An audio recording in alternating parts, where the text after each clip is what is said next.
questões do breve catecismo, no que se refere ao sexto mandamento. E a pergunta 67 nos questiona qual é o sexto mandamento que nós encontramos em Êxodo 20. Diz assim o texto: então falou Deus todas essas palavras: eu sou o Senhor teu Deus, que te tirei da terra do Egito, da casa da servidão. Verso 13: não assassinarás. A questão 68: o que o sexto mandamento exige? Exige todos os esforços lícitos para preservar a nossa vida e a vida de outras pessoas. E o que o sexto mandamento proíbe? A questão 69. Proíbe tirar a nossa própria vida ou a do nosso próximo injustamente, e tudo o que para isso concorra. Outros versos que são utilizados, Gênesis 9:6: se alguém derramar o sangue do homem, pelo homem se derramará o seu, porque Deus fez o homem segundo a sua imagem.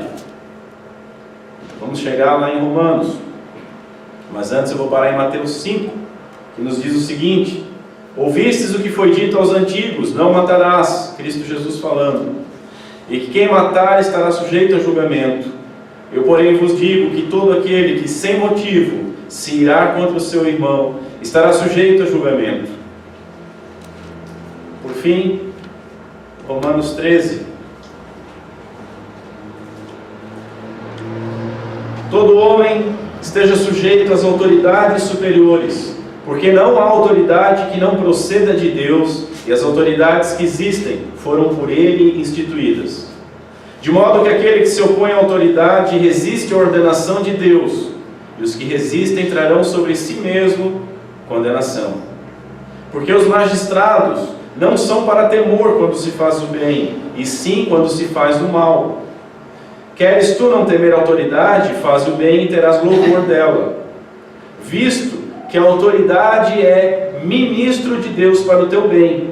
Entretanto, se fizeres o mal, teme, porque não é sem motivo que ela traz a espada, que ela traz a força necessária para matar, pois é ministro de Deus, vingador para castigar o que pratica o mal. É necessário que lhe estejais sujeitos, não somente por causa do temor da punição, mas também por dever de consciência.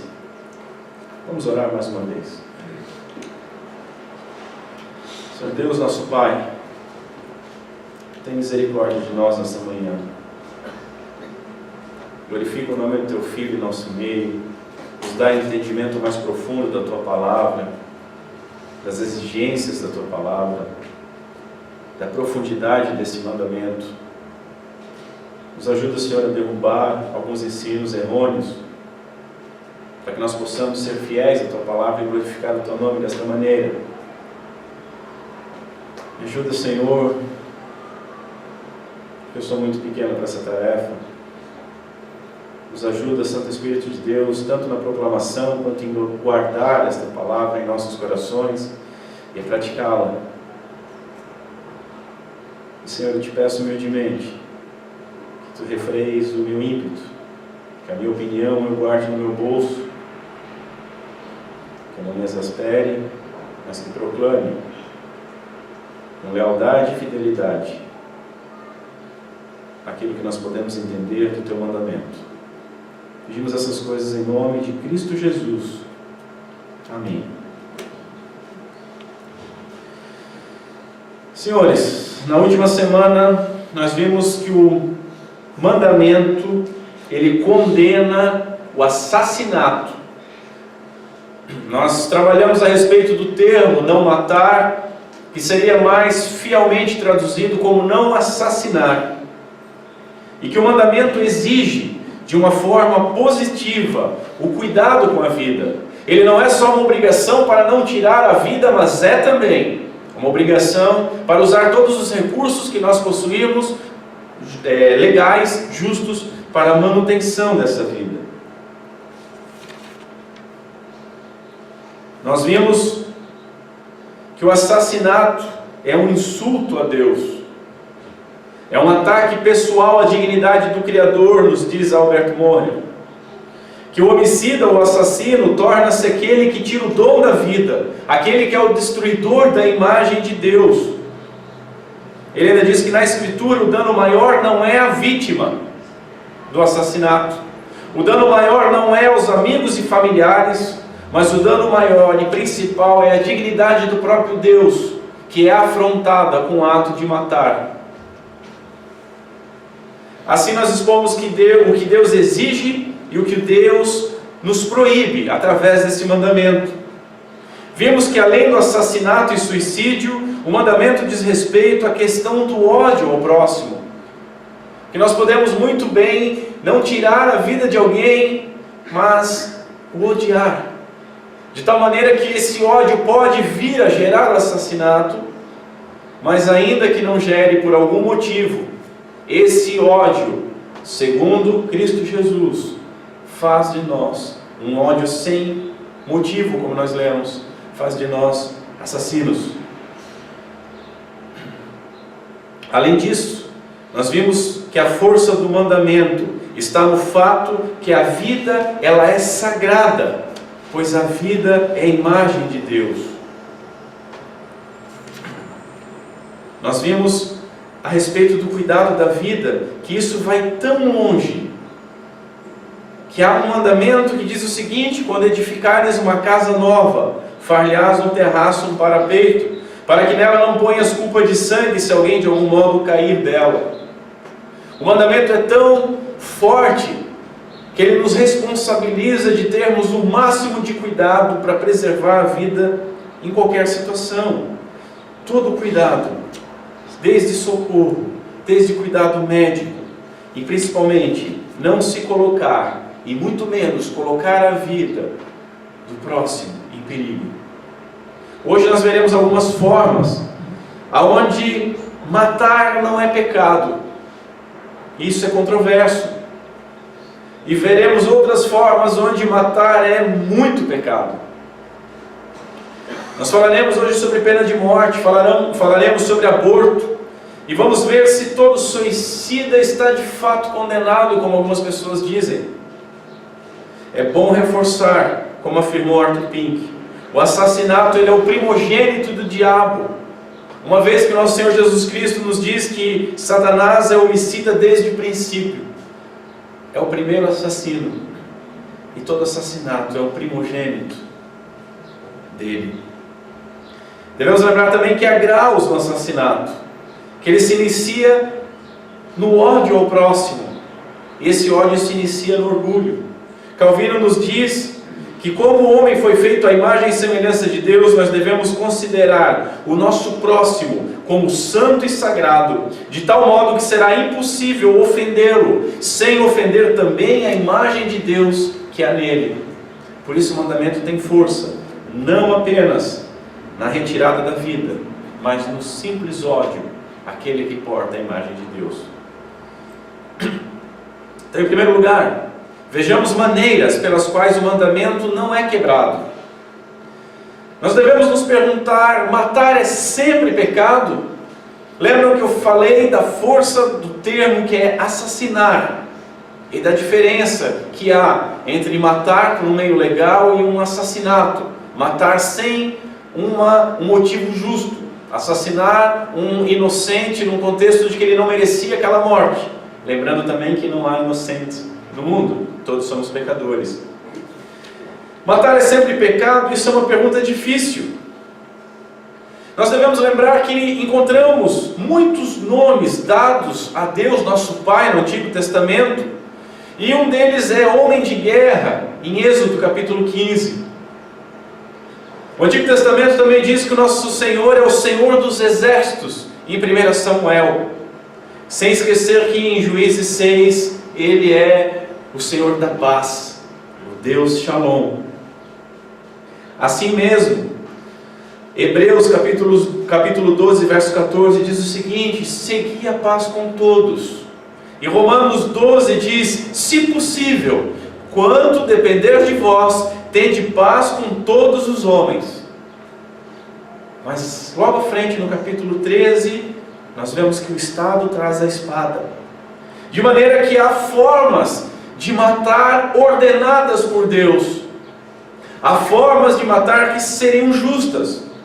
Guerras justas, ainda que possa um pacifista dizer que não existe guerra justa, mas há sim. Autodefesa, novamente os pacifistas vão invocar o virar a outra face, mas se nós vamos amar ao próximo como a nós mesmos, nós temos que amar a nossa vida também, para que possamos amar ao próximo. Pena de morte, nós vamos desenvolver, pois a vida é sagrada. Nós temos que lembrar que Deus, Ele não é um pacifista, apesar de que Ele nos manda, é Deus de paz e nos manda ter paz com todos, se possível.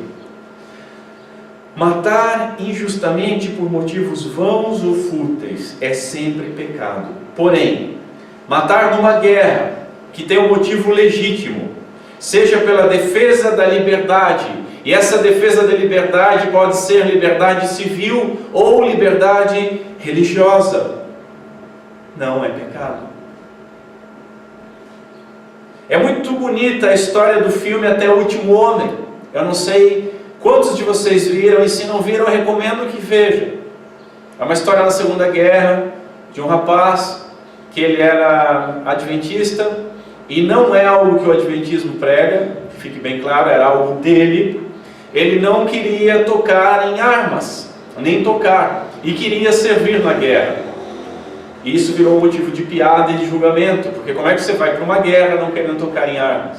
Ele queria servir como médico, e serviu como médico, e foi um herói sem tocar em armas, e foi ferido na guerra, mas em uma noite apenas, sozinho, num batalhão de 100 homens, que ficaram para trás numa tomada de uma montanha, ele salvou sozinho 75 soldados dos 100. E ainda salvou uns 2 japoneses, que aí os soldados americanos mataram lá embaixo. Não entenderam o que era aqueles caras descendo. É algo grandioso, nós nos emocionamos com isso. Mas nós temos que imaginar algo da seguinte forma: se 20% dos aliados fossem iguais a esse soldado, hoje nós estaríamos falando alemão. A Alemanha teria conquistado o mundo. Não se vence uma guerra desta maneira, ainda que a atitude dele tenha sido muito nobre. Uma guerra, meus irmãos, ela é justa quando ela possui um motivo justo.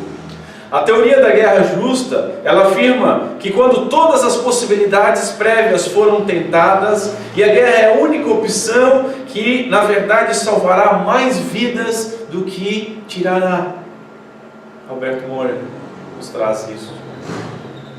Quando você faz as contas, e Nosso Senhor até diz, quando você vai construir alguma coisa, primeiro faz as contas, para saber se vai conseguir, porque o exército também faz as contas antes, para ver se vai conseguir lutar, senão ele se rende antecipadamente. Na tomada de uma atitude para uma guerra, ainda que muitas pessoas venham dizer que nenhuma guerra é justa, quando nós vemos, por exemplo, um país indo para cima de outro país e podendo eliminar aquele país ou subjugá-lo, se nós cruzarmos os braços, ainda que a nossa ação ela resulte em mortes, se cruzarmos os braços, nós somos omissos e cometemos o pecado da omissão pelas vidas que são perdidas.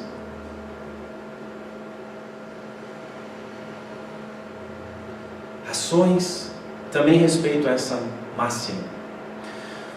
A guerra contra o nazismo e tantas outras guerras que ocorreram, guerras na Bíblia mesmo, Deus mandando eliminar nações inteiras para juízo, são guerras justas.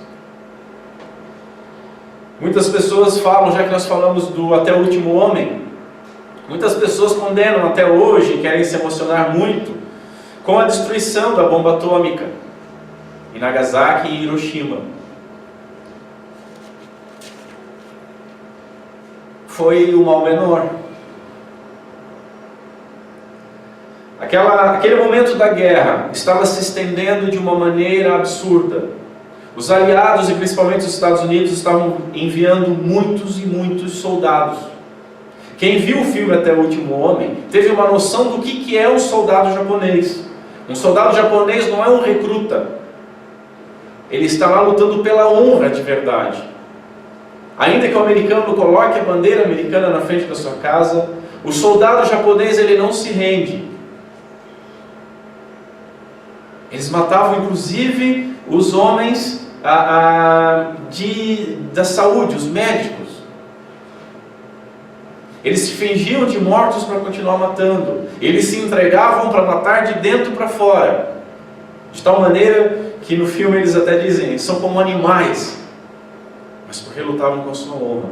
E estavam morrendo uma quantidade absurda também. E aquilo se estendeu durante um grande período de tempo, até que foi decidido por dar esse golpe final.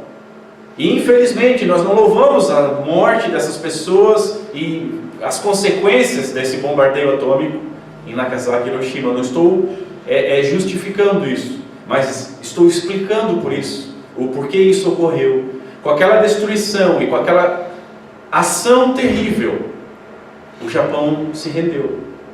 O eixo foi desmantelado de vez. E com isso se preservou mais vidas, mesmo com aquele golpe terrível. É isso que nós temos que entender. Segundo lugar, matar por legítima defesa. Semana passada eu citei Gerhard Voss. A autodefesa contra a violência ilegal, ela é sempre legítima, mas mais do que legítima, é uma obrigação moral. Sempre que nós vemos uma violência ilegal, nós temos uma obrigação moral de nos opormos, seja ela contra nós, seja ela contra os nossos. Eu citei o exemplo de um dos líderes do MST que diz que deveria, num determinado momento do ano passado, do impeachment, que as igrejas estavam muito confortáveis, eles deveriam tomar as igrejas e entrar e tomar à força as igrejas. Eu usei esse exemplo tanto ano passado, como semana passada, como uso agora. Se entrasse uma turba de sem terra aqui, até onde fosse possível, cabeças sem terra, seriam sem terra e sem cabeça. Porque eu lutaria com todas as forças, para que nenhum de vocês fosse atingido. Isso é uma obrigação moral. Nós não podemos olhar alguém fazendo mal a outra pessoa e cruzar os braços e dizer assim: olha, o sexto mandamento diz não matarás. Fica bonito, fica belo nesse mundo emasculado de hoje, mas essa omissão não pode ser perdoada por Deus. Quem se deixa matar por um criminoso sem tentar se defender, ama demais o seu próximo e não ama a si mesmo o suficiente, diz o Gerhard Voss. Êxodo capítulo 22, vamos parar de citar teólogos e vamos para a Bíblia. Êxodo 22, se um ladrão for achado arrombando uma casa e sendo ferido morrer, quem o feriu não será condenado, culpado de sangue. Isso é Bíblia, isso é Deus nos falando. Isso não foi anulado com vira outra face, de maneira alguma.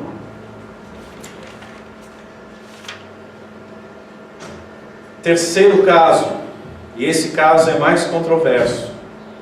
Um cristão ele estaria dentro dos limites da palavra se executasse outra pessoa sob e dentro da lei pública. Como é que se pode executar outra pessoa sob e dentro da lei pública? Através da pena de morte. Números capítulo 35, todo aquele que matar a outrem será morto, conforme o depoimento das testemunhas. Notem, não é sair matando, há um julgamento, há um depoimento, e ainda uma regra, mas uma só testemunha não deporá contra alguém para que morra. Não basta só o invejoso dizer, ou o mentiroso, eu vi. Claro que nós temos tecnologia hoje, avançadas, para desmascarar julgamentos errôneos. Notem, se alguém derramar o sangue do homem, pelo homem se derramará o seu, porque Deus fez o homem segundo a sua imagem. É uma afronta a Deus, nós vimos. Levítico 24, quem matar alguém será morto. Por quê? Porque fere a imagem de Deus. O elemento mais hediondo no pecado do assassinato é o desprezo por Deus ao se destruir a vida humana, que porta a imagem de Deus. O mandamento ele enfatiza a santidade da vida. A vida não nos pertence, a vida pertence a Deus. Ela contém a imagem de Deus e somente Deus pode matar. Por isso Ele mesmo ordenou, porque só Ele pode matar. Ele mesmo ordenou mecanismos para punir aqueles que assassinam o inocente. E um dos mecanismos é a justiça dos homens. Não é à toa que o Estado traz a espada, nos diz Paulo. A pena de morte ela foi instituída no Antigo Testamento, não porque Deus desse pouca validade à vida das pessoas, mas exatamente porque Ele considera essas vidas extremamente importantes. Tão importantes que, se alguém atentar contra essa vida, deve morrer. Hoje em nossa nação, matar é barato. Sai quase de graça. Não gera grande condenação. Às vezes não gera nem prisão preventiva. Dependendo do assassinato, é crime que você paga fiança e responde em liberdade. O que isso gera? Gera revolta. Isso gera justiçamento. Por isso que nós vemos tantos e tantos casos de linchamento. Não estou justificando isso, muito pelo contrário. Toda forma de linchamento é um pecado grave, tão pecaminoso quanto o ato do primeiro assassinato. Mas quando a sociedade se cansa de entregar assassinos à justiça, ter que sustentar esses assassinos, eles rirem na nossa cara e serem soltos por uma justiça corrupta, além de que isso causa o avanço vertiginoso do número de mortes, porque se há impunidade, por que eu vou temer tirar a vida de outro? Hoje na nossa nação, matar um mico-leão dourado ou ficar devendo a pensão é garantia de cadeia. Mas matar uma pessoa que porta a imagem de Deus, não. Encontramos ainda outras advertências.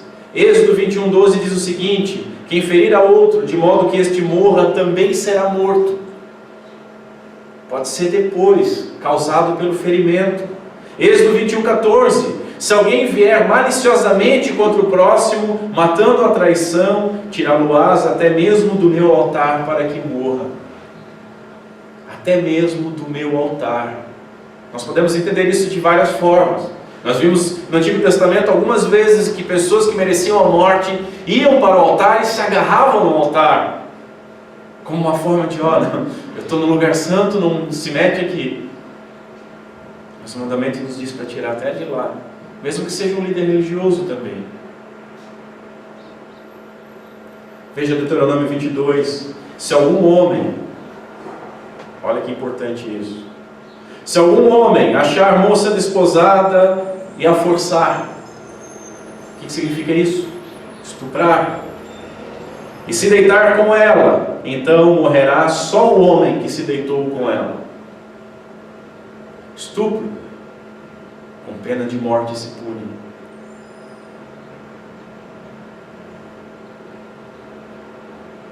Precisa ser bastante, ter uma fé muito grande para crer na recuperação do estuprador. Ele não fez por fome, ele não fez por ato falho, ele não fez com ação e reação, ele simplesmente tinha um desprezo total pela imagem de Deus na outra pessoa. Devemos lembrar o seguinte: a pena capital ela não existe para satisfazer um sentimento de vingança, pois Deus é o nosso vingador, mas para preservar a justiça, para inibir o erro e dar exemplo, além de que eliminar o mal. Eliminar o mal. As Escrituras também proíbem a vingança e o justiçamento. É um magistrado que deve, e não só deve, que pode sentenciar. E esse magistrado, errando, será cobrado por Deus. Porque muitas vezes, mas quando o inocente é sentenciado à morte, também é um assassinato. Esse juiz também será cobrado. Assim como um juiz que libera um assassino, e quando esse assassino reincide no seu crime, Thomas Watson tem uma frase maravilhosa sobre isso. Aquele assassino de 6 pessoas, o juiz que os liberou, ele também deve ser condenado por 5 assassinatos. Ele é culpado de 5 assassinatos. A humanidade ela tem se guiado pelo humanismo, pelo relativismo e muitos mais ismos. Homens imaginam saber mais do que o Criador, o que é melhor para a sociedade. A sociedade botou na cabeça que ela, num progressismo, ela evoluiu e nós não somos mais bárbaros. De tal maneira que é uma evolução nós não matarmos mais aqueles que mereciam ser mortos pelos seus crimes. Por isso que nós vemos na nossa nação simplesmente 60 mil homicídios por ano. 60 mil homicídios por ano. Numa época sem armas ainda. Alguns de vocês viveram na década de 80, quando o porte de armas era possível, quando lojas como a Mesbla anunciavam na revista as armas. E vocês que viveram na década de 80, vocês lembram que era um verdadeiro faroeste, né? Era um bang-bang total. Era tiro para todo lado. Lembram disso? Não lembram. Porque bala perdida é um conceito da década de 90. Não havia. Havia respeito. Será que eu entro nessa casa para roubar? E se o cara estiver armado? Será que eu paro esse carro para roubar? E se ele estiver armado? Será que eu paro essa mulher para estuprar? E se ela estiver armada? Havia como nós nos defendermos. Mas a sociedade, voltando para o foco da pena de morte, a sociedade acha que não, evoluímos, abandonamos esse barbarismo, agora não condenamos mais. E aí nós vemos o que nós temos visto na sociedade. Pessoas que acham que sabem mais que Deus. E o progressismo, com seus milhões e milhões de cadáveres, eles tentam passar um verniz sobre esses cadáveres, um verniz de amor à humanidade, um amor pacifista, mas vão contra Deus e são responsáveis por isso que está acontecendo no mundo. Por fim, Atos capítulo 25, eu não vou nem abrir. Atos capítulo 25, Paulo está diante do julgamento e ele apela a Roma. Ele diz que não é culpado de crime nenhum, mas ele entende que ele vai ser condenado ali. E ele apela então, como cidadão romano, a ser julgado em Roma. E na sua defesa ele diz o seguinte no verso 11: estou pronto para morrer. Se eu cometi algum crime digno de morte, estou pronto para morrer. Notem, Paulo não diz o seguinte: olha, se eu cometi algum crime, vocês não podem matar porque a gente tem que oferecer outra face. E o Estado não pode matar ninguém. O Estado não tem disposição para isso. Mas eu sou inocente, viu? Não, ele diz e afirma: se cometi, eu estou pronto para morrer, mas a minha consciência está tranquila, por isso apelo a César. Ainda, Paulo em Romanos 13, quando fala: o Estado não traz a espada em vão. O Estado não traz a espada em vão. Tanto a polícia deve andar armada. Notem que o progressismo quer que a polícia ande com teaser, que ande com flores, que ande com pistolinha d'água, quem sabe. Notem a problemática. Um louco, acho que foram 3 ou 4 loucos na França, desarmada, muçulmanos, saem pelas ruas e matam mais de 140 pessoas, atirando à vontade. Nos Estados Unidos, numa boate gay, numa zona onde não se pode portar armas, um outro louco assassina 52 homossexuais. No Texas isso não aconteceria, por exemplo. Ele mataria talvez 1 ou 2. O terceiro óbito seria ele. Por quê? Porque as pessoas podem se defender. Entendam como o progressismo vende uma ideia, mas entrega outro produto. Não, vamos ficar sem armas, à mercê dos loucos. Veja, não vamos condenar à morte, vamos sustentar essas pessoas, porque um assassino, um serial killer, um maníaco do parque é uma vítima da sociedade. E quem sabe daqui a 10 anos a gente solta ele para cometer mais assassinatos. O Estado progressista nos esbofeteia, entregando uma matricida e parricida, com liberdade de saída da cadeia no dia dos pais e no dia das mães. Isso é zombar de nós. Isso não é ser evoluído. Eu tenho que falar ainda mais uma coisa a respeito disso. Um assassino ele pode ser perdoado por Deus e salvo, mas isso não anula a lei. Um assassino pode ser salvo, mas isso não anula a lei. Ele deveria ser punido. Corredor da morte, existe um tempo para que se vá um padre, um pastor para falar com essa pessoa. Se Deus quiser, Deus salva, mesmo que seja pendurado numa cruz, aos 46 do segundo tempo, mas Deus salva. Nós temos um exemplo bíblico disso. Agora, querer sustentar vagabundos para botar um cristianismo melhor do que a Bíblia pede, é errado. Infelizmente, na nossa nação teria que ser modificada a Constituição para isso, e nós pagamos caro por isso. Em segundo lugar, vejamos maneiras pelas quais o mandamento é quebrado e a sociedade acaba aceitando. Primeiro, e o mais terrível deles, aborto. Geralmente quem afirma ser injustiça condenar à morte um assassino, ele acha bacana, ele acha evoluído, ele acha progressismo, ele acha prafentex ser a favor do aborto, que é uma vitória das mulheres, é uma vitória da sociedade, acabar com uma gravidez indesejada. Infelizmente, essas pessoas que pregam isso, tiveram a sua gravidez levada a termo. Porém, diferentemente da pena de morte, um feto ele não cometeu crime algum, a não ser querer viver. Um feto não passou por julgamento algum. Um feto não teve testemunha de defesa, nem promotoria, nem uma sentença.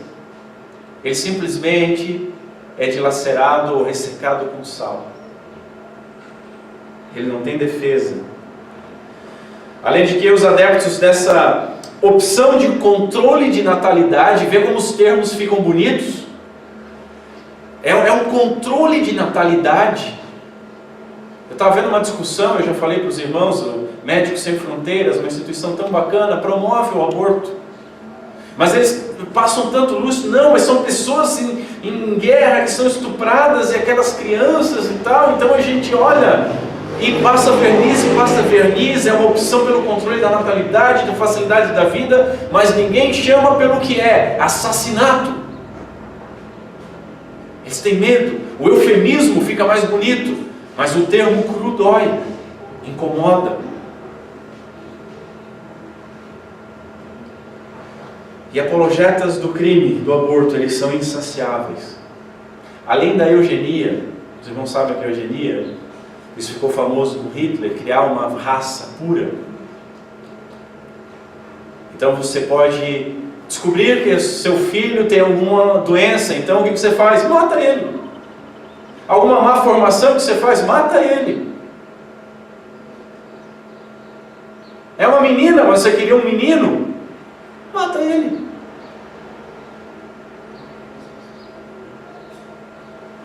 Fala-se já em aborto pós-parto, meus irmãos.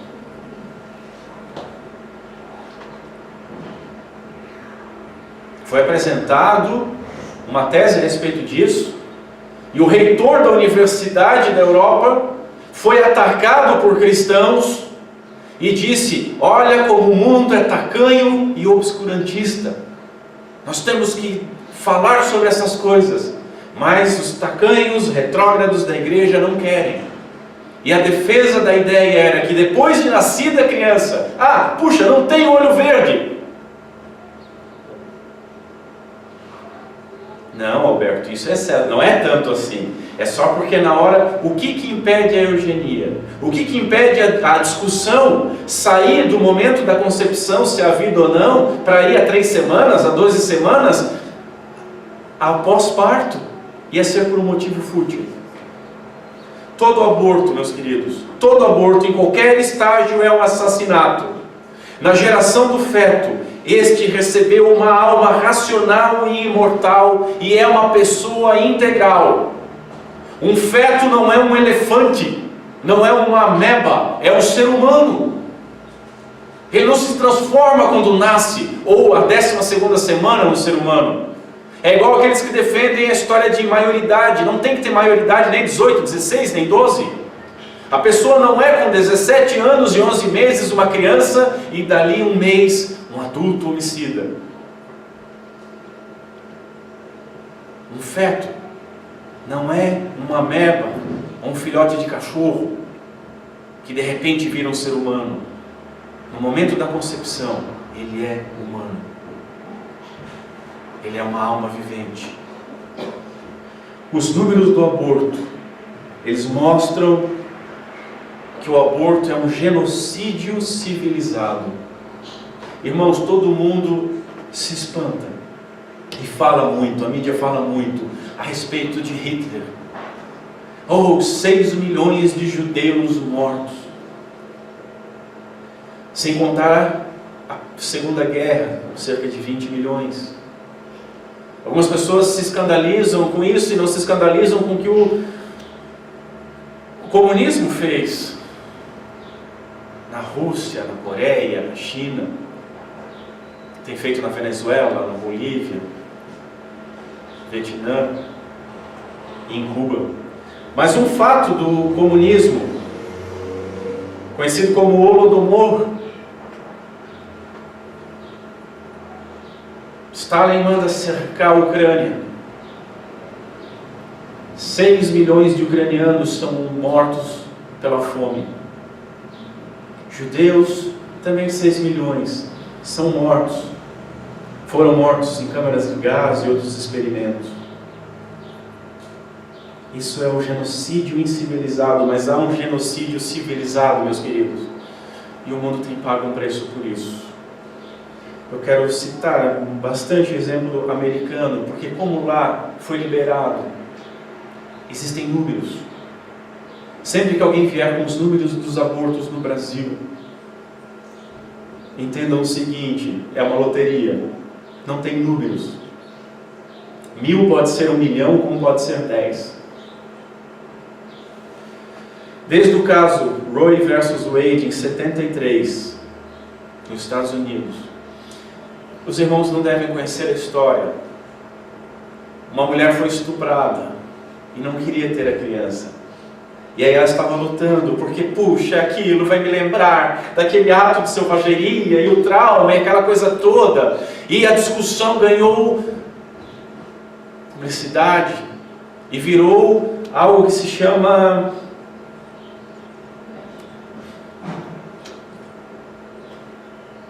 não é jurisprudência. Me ajuda, Rodrigo. Uma primeira sentença para as demais vira jurisprudência? Então está certo, obrigado. Com essa decisão de lá, ela tinha um antecedente para os próximos julgamentos, e isso facilitou a liberação. Porque não vamos permitir que avance essa gravidez que foi gerada de um estupro. Acontece que anos mais tarde, tanto a vítima do estupro quanto o advogado confessaram que foi mentira. Ela não foi estuprada. E aí entre o não querer o filho e querer ser usado pelo progressismo. Irmãos, talvez vocês se espantem, mas a história do aborto nos Estados Unidos, ela está calcada a respeito de grupo de controle racial. Eugenia. Alguns lugares, em alguns lugares, as pessoas negras estavam se multiplicando com mais velocidade do que as brancas. Estava havendo um desequilíbrio. Há livros e livros sobre isso. Qual é a forma de fazer isso? Vamos liberar o aborto. Pessoas pobres, a ideia é aquela: pessoas pobres têm mais filhos. Vamos eliminar essas crianças e controlar.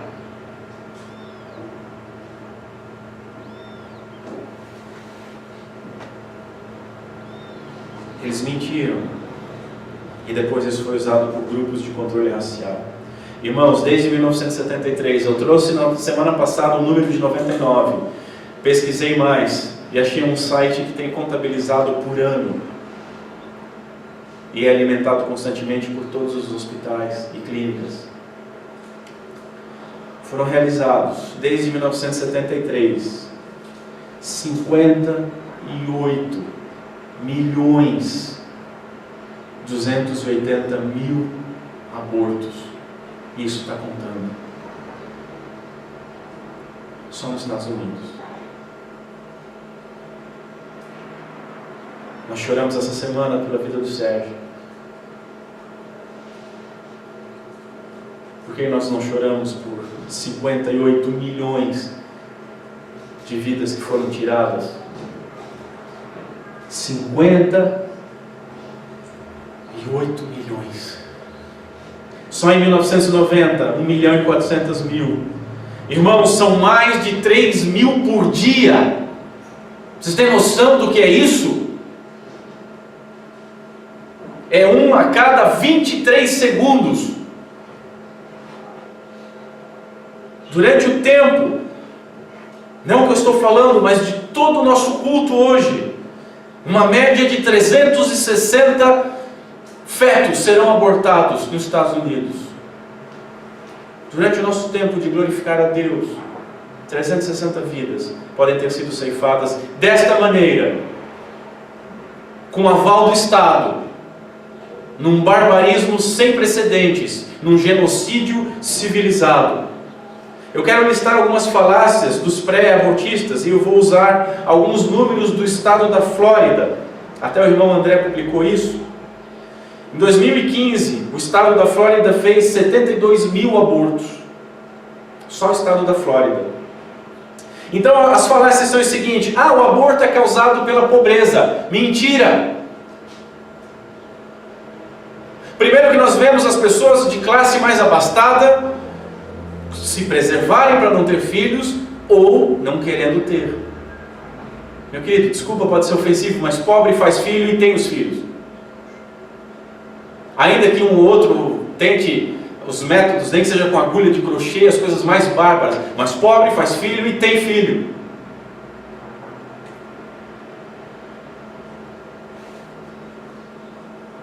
É causado pela pobreza, é por falta de condições ou informação ou precaução. Só que desses 72 mil abortos no estado da Flórida em 2015, apenas 6,26% foram por razões econômicas. 6%. Segunda falácia: a igreja quer que nasçam as crianças, mas aí cuidar não, né? Eles querem que nasça o pobrezinho para sofrer, para virar uma vítima da sociedade, que depois vai roubar aqueles que ficam defendendo para não abortar, né? Tentem lembrar o nome de uma instituição feminista, ateísta, progressista, que cuide de crianças. Um orfanato. Me dê um nome, de um apenas. Vocês não vão encontrar, porque quem cuida dessas crianças sempre foi a igreja. E deveria cuidar ainda mais. Nós, como adotados em Cristo Jesus, deveríamos ter como a prática a adoção.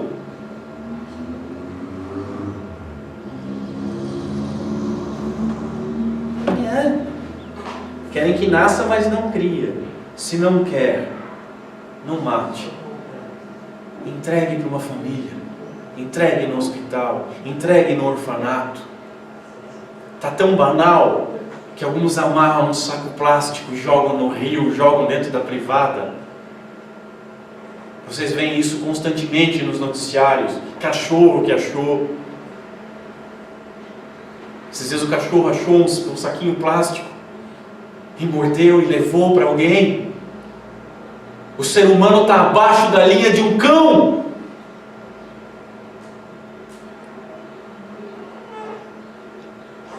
Um pedreiro estava indo para sua construção em São Paulo e viu um cartuchinho se mexendo. Achou que era um filhote de cachorro e foi lá ver, era uma criança. E aí ele levou para o hospital. E aí os comentários dos ateístas, feministas, abandonaram foi pouco.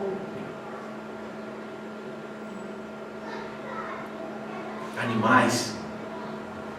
Outra falácia: meu corpo, minhas regras. Como assim meu corpo? Um feto é um apêndice?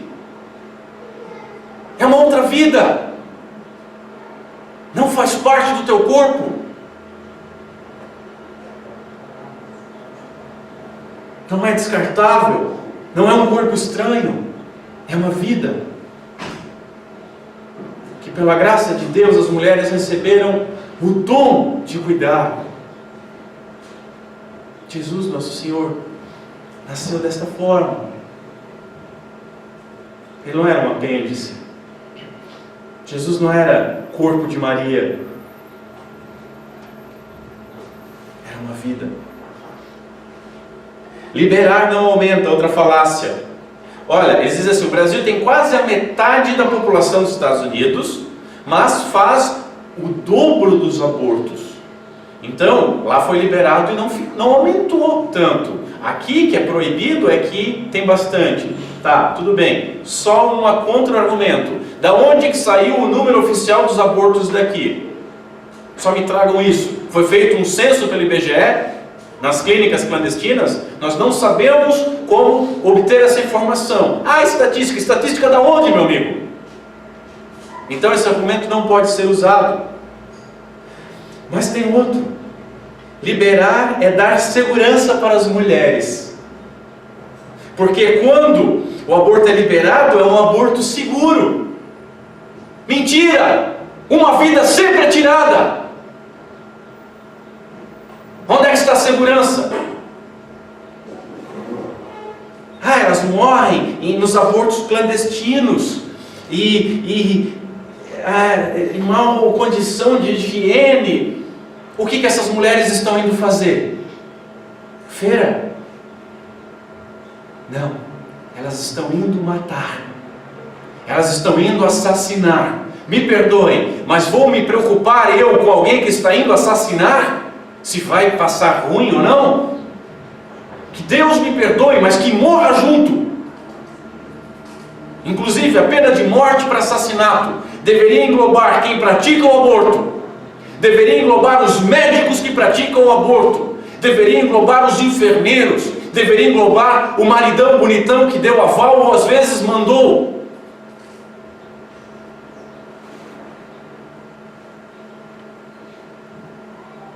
Qual é a pena para alguém que vai abortar aqui no Brasil?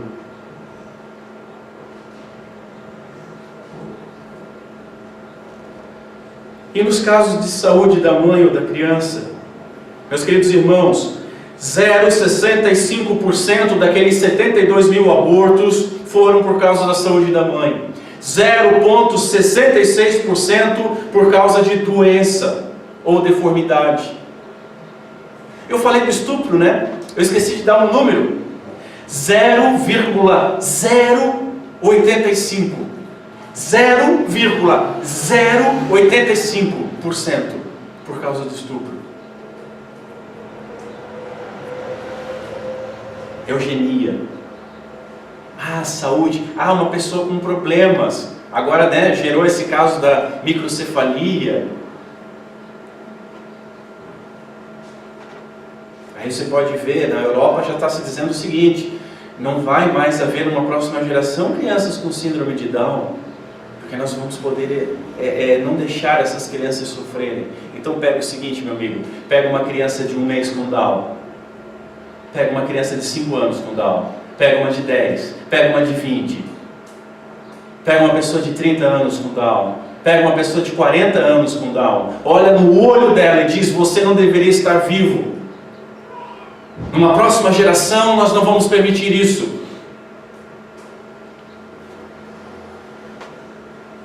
Assassinos. O aborto é um genocídio.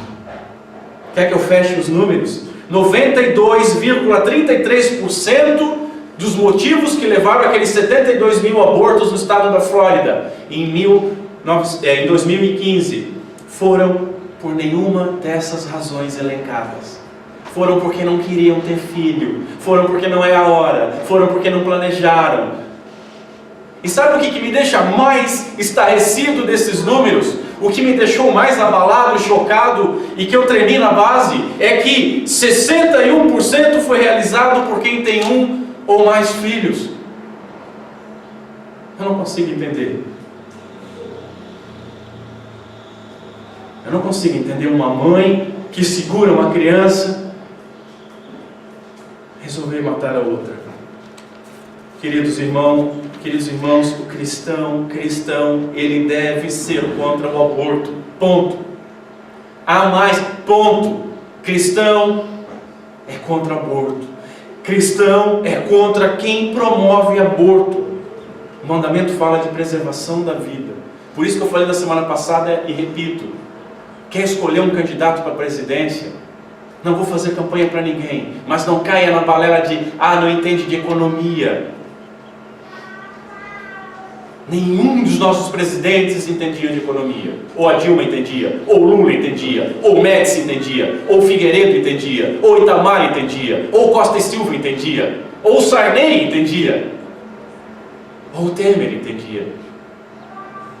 O Fernando Henrique Cardoso foi ministro da economia, ele é sociólogo, ele só não era burro.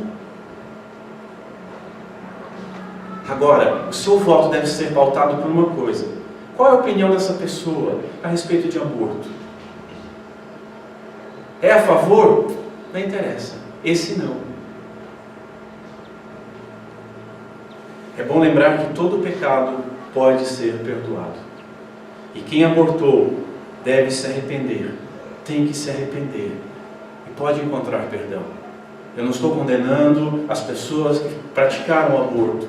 Agora a Igreja Católica, ela liberou o perdão para quem abortar, porque antes não tinha perdão nenhum. Cristo Jesus morreu pelos nossos pecados, inclusive o de aborto. Todos aqueles que se arrependem são perdoados por Cristo Jesus, mas devem se arrepender. E o perdão não deve ser desculpa para a prática. Última coisa que eu quero falar: o mandamento é aceito na sociedade muitas vezes e condenado na igreja, nas pessoas que praticam suicídio. O suicídio já na história foi considerado como algo nobre, uma saída triunfal, um momento sublime. Nós tivemos até um presidente que, apertado, deu um dia de saio da vida para entrar na história, né? O comunistazinho do Vargas. Todo mundo bate palma para os direitos dos trabalhadores. A maioria dos trabalhadores estão ferrados por causa de Vargas, mas isso é outro papo. O suicídio já foi considerado nobre, um último protesto, uma mensagem derradeira, a última rebelião. Irmãos, antes de mais nada, nós devemos ser solidários com parentes daqueles que ficaram. A igreja, ao longo da história, tanto no catolicismo quanto em muitos evangélicos que parecem católicos romanos, eles têm colocado um jugo sobre a família, como se já não bastasse perder um ente querido, mas ainda colocam um jugo sobre as suas cabeças.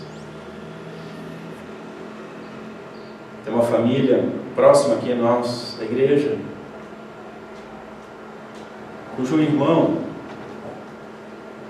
se suicidou. Eu estava conversando com ele, hoje ele não pôde vir. De vez em quando ainda vem algumas pessoas falar com os pais que sentem diariamente aquela vida perdida pelo suicídio. E de vez em quando vem um espiritual, seja católico, seja evangélico, dizer: olha, você tem que fazer tal coisa. Eu vi que ela está em grande aflição, essa alma. Bastante pessoa tem visão do inferno, não é interessante? Não sei se é uma ansiedade de ir para casa. Colocam julgos sobre uma família. Que Deus tenha misericórdia. Por isso, por ser um assunto delicado, nós precisamos da verdade. Primeira verdade: suicídio é pecado, pronto e ponto. É pecado sim. Ele é um autoassassinato. E esse suicídio ele pode se dar de duas maneiras. Tem o suicídio lento, o suicídio homeopático, que é não zelar ou fazer coisas prejudiciais à sua saúde, à sua vida. Você sabe que aquilo vai dar porcaria no final, mas você se mantém. É colocar a vida em risco. Ah, morreu de quê? Foi um esporte radical. Mas por que ele estava fazendo esporte radical? Ele gostava da adrenalina. Ele só come carne de porco, só come carne de porco com cachaça com açúcar e pudim de chocolate. É a alimentação dele. Está bem conservado com seus 30 anos. É forma de suicídio. Mas há o suicídio final, o dar cabo da vida. Ambos são pecados. O não cuidar da sua vida ou colocar em risco é pecado.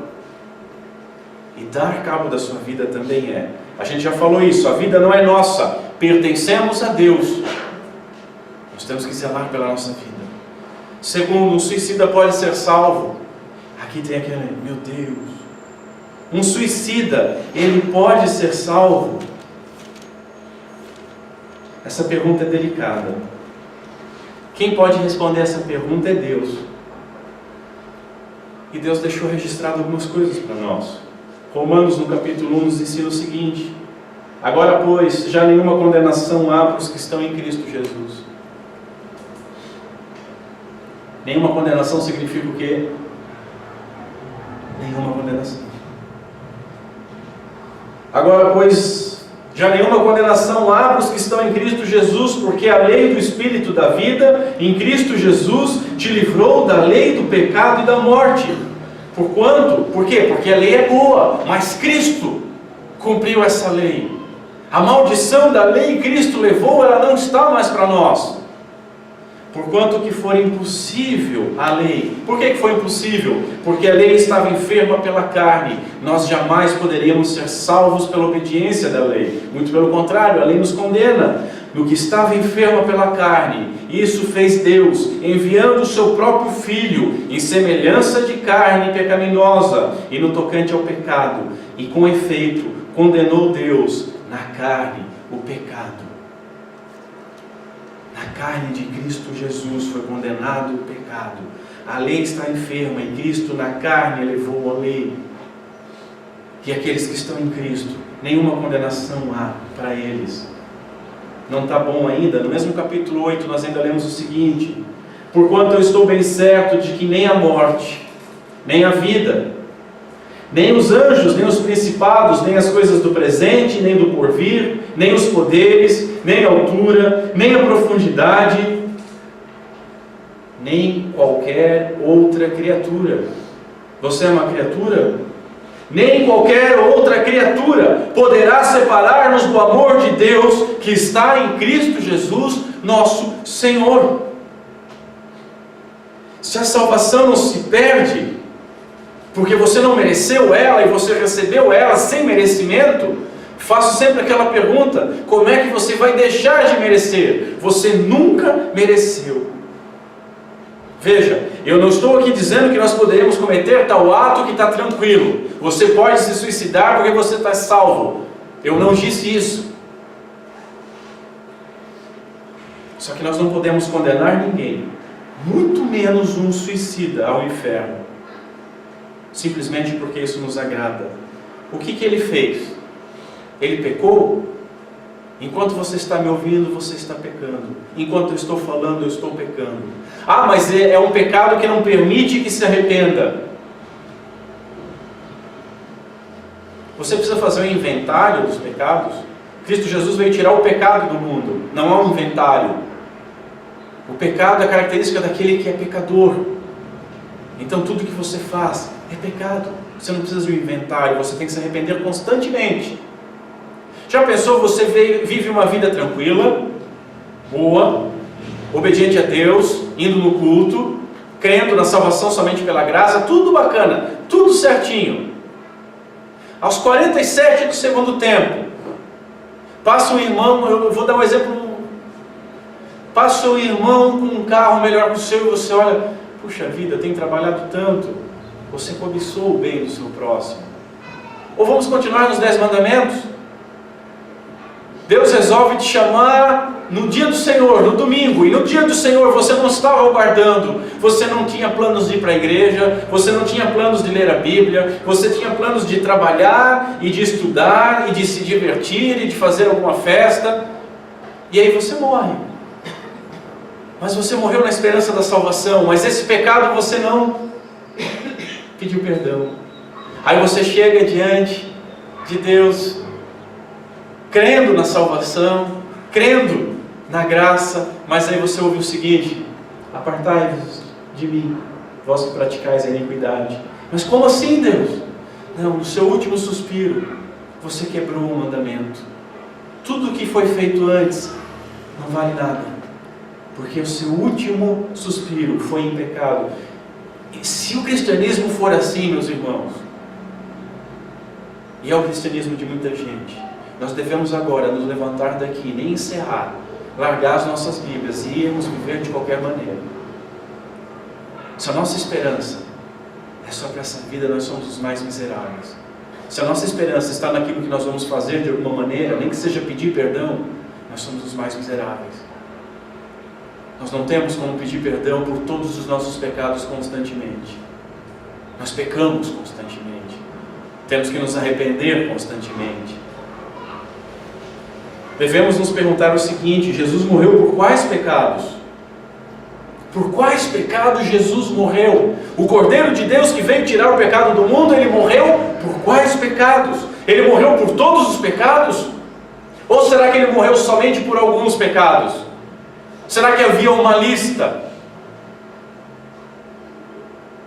O triste é ver que existem pessoas que dizem que Cristo morreu por todo mundo e se espantam quando escutam nós dizermos que Cristo não morreu por todo mundo. Ninguém vai estar no inferno. Ninguém que Cristo morreu por ele vai estar no inferno. Deus não vai cobrar a dívida a segunda vez. Jesus viu o fruto do seu penoso trabalho e se alegrou e aguentou tudo em troca da alegria que estava proposta. Ele veio salvar os seus, e aqueles pelos quais Ele morreu, Ele salva.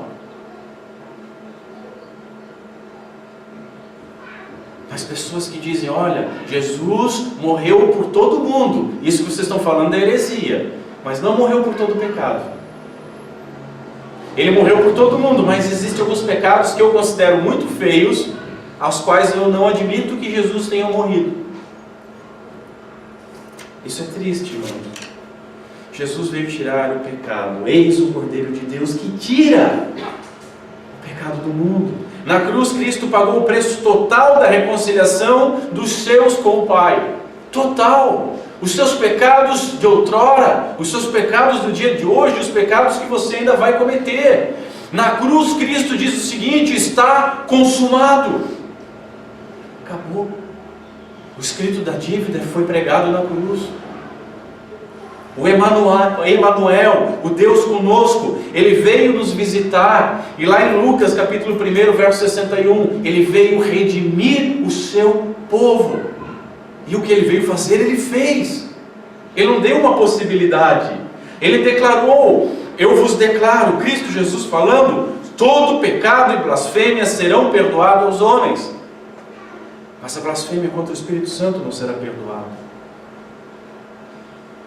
Lucas traz Jesus falando o seguinte: porque o Filho do Homem veio buscar e salvar o perdido.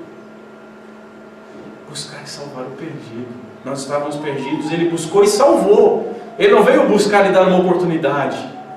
E por fim, Paulo diz: fiel é a palavra e digna de toda aceitação, que Cristo Jesus veio ao mundo para salvar pecadores, dos quais eu sou o principal, dos quais eu sou o primeiro, dos quais eu sou o maior.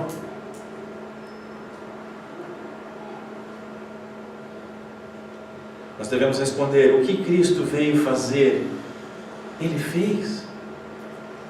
Quem é pecador? Todos. Ele salva. Será que suicídio é pecado contra o Espírito Santo?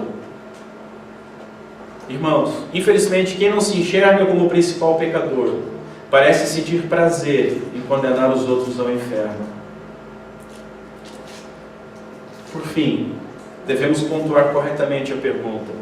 A questão não é se um cristão que se mata vai para o inferno. A questão que nós devemos responder é: um cristão autêntico, salvo, eleito, que confia em Deus, tiraria a própria vida?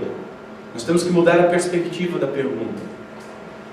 Mudando a perspectiva da pergunta, a resposta fica fácil, de maneira alguma. Nós só colocamos a pergunta da maneira correta, mas a resposta não é simples, a resposta não é fácil. É um caso raro. Mas como é que nós vamos julgar uma pessoa num estágio profundo de depressão? Como é que vamos julgar uma pessoa que depende de medicamentos muito pesados para se manter em integridade? Como é que vamos julgar pessoas que às vezes não necessitam desses medicamentos, mas por uma mistura de medicamento entram num estágio psicótico? Como é que vamos julgar uma pessoa com um distúrbio mental, com um distúrbio emocional?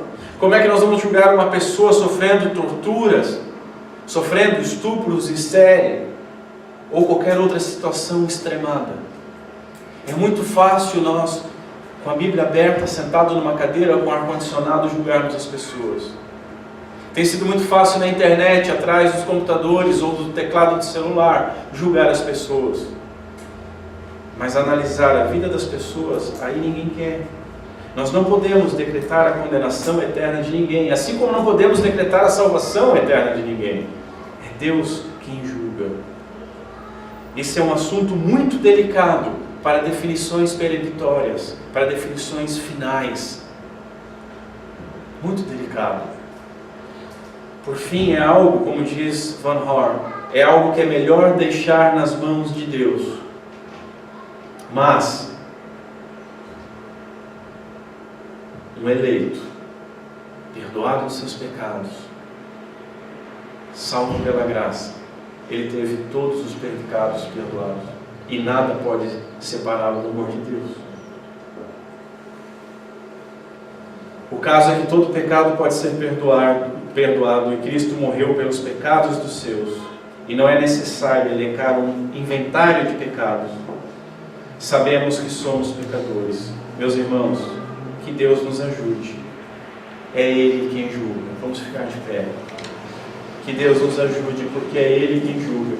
Que Deus nos ajude, porque hoje nós focamos em algumas características controversas do mandamento, mas nós vimos semana passada que nós somos culpados também desse mandamento. Todos nós somos culpados também do sexto mandamento: não assassinarás. Seja com a nossa vida, seja com a vida do próximo. De tal maneira que, mais uma vez, o mandamento nos coloca numa perspectiva correta e nos faz dependentes da graça de Deus. E por isso nós podemos nos gloriar em Cristo Jesus, que nos tirou da maldição da lei. E devemos olhar para a lei de tal maneira que possamos aprender, através dela, a sermos santos como Ele é santo. Curva a sua cabeça, vamos orar. Senhor Deus, nosso Pai, muito obrigado porque em todos os assuntos, todos os problemas que nos perturbam, a Tua Palavra tem algo para nos falar. Senhor, muito obrigado porque a nossa salvação não depende do nosso cumprimento da lei, mas dependeu do Teu cumprimento, da Tua morte vicária. De modo que Tu estendeu a Tua graça e misericórdia sobre pessoas como nós, que não eram merecedores de nada, que éramos inimigos, que não Te amávamos, mas Tu nos amou primeiro e perdoaste todos os nossos pecados. E não há mais condenação para nós, e nada pode nos afastar ou nos separar do amor que Tu nos deu.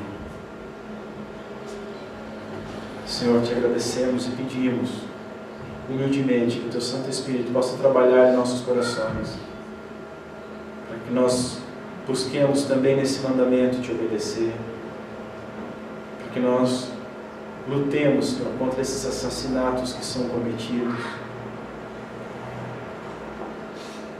As estimativas são de 60 milhões de abortos por ano no mundo. Senhor, tem misericórdia de nós. Se o culpado do assassinato deve morrer, todos nós merecemos morrer, porque não fazemos nada. Enquanto muitos não fazem nada a respeito do aborto, estão preocupados em mandar suicidas para o inferno. Estão preocupados em defender bandidos que esses sim mereciam, pela tua lei, perder a vida. Senhor, que o mundo possa se dobrar à tua lei. Venha a nós o teu reino. Seja feita a tua vontade, assim na terra como é no céu. Mas que isso comece em nossos corações, que isso comece nas nossas atitudes. Que nós saiamos do campo das ideias e possamos colocar em prática.